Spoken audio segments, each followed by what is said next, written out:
What is secularism? Secularism is now being talked about. Secularism is safe in India for the simple reason it is in the DNA of Indian people. Secularism is not because of constitution alone, not because of Narendra Modi, not because of some other party.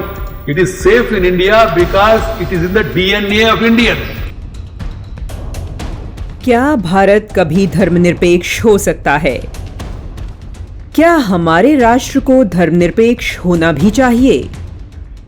गणतंत्र दिवस पर आज हम बात करेंगे धर्मनिरपेक्ष भारत की। हम आपको बताएंगे कैसे भारत को कभी धर्मनिरपेक्ष होना ही नहीं चाहिए। हम ऐसा क्यों कह रहे हैं, यह भी बताएंगे। साथ ही बताएंगे कि भारत धर्मनिरपेक्ष न हो तो यहाँ कैसे हो अल्पसंख्यकों के हितों की रक्षा।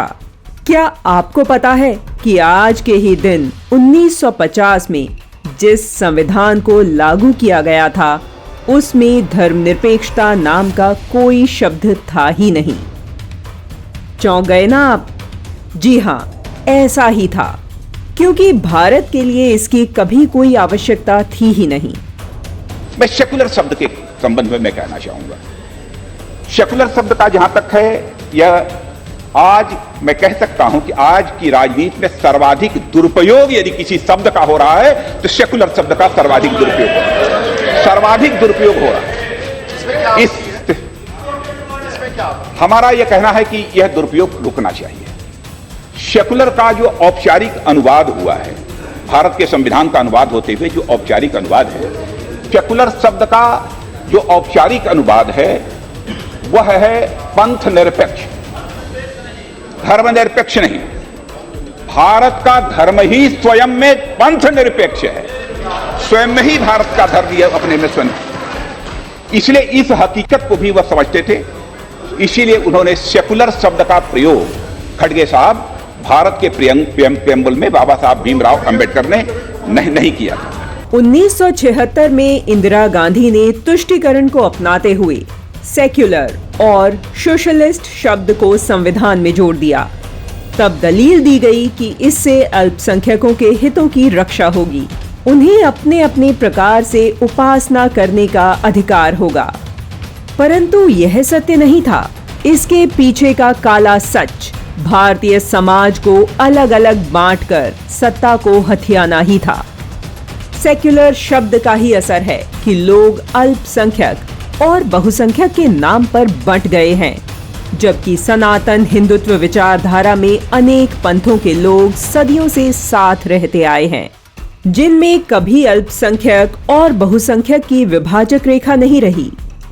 धर्म का अर्थ पूजा नहीं है। आपकी उपासना आपके धार्मिक कर्तव्य का एक बहुत छोटा अंग है, वो पूरा धर्म नहीं है। धर्म क्या है? धर्म है मानवता, आत्मीयता का भाव, बंधु भगिनी भाव। ढाई आखर प्रेम का पढ़े सो पंडित होए। वो जो ढाई आखर प्रेम का है वो धर्म है। वो धर्म ये जानता है कि जो अलग अलग अस्तित्व विविधता हमको दिख रही वो एक का ही आविष्कार है।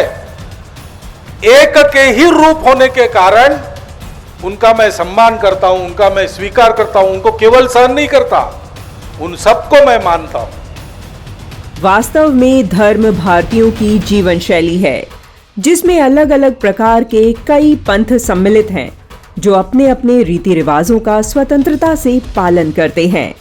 यही हिंदुत्व का विचार है। सुप्रीम कोर्ट ने भी इसे जीवन जीने की विशिष्ट शैली स्वीकार किया है। यह भारत की कमजोरी नहीं, शक्ति है।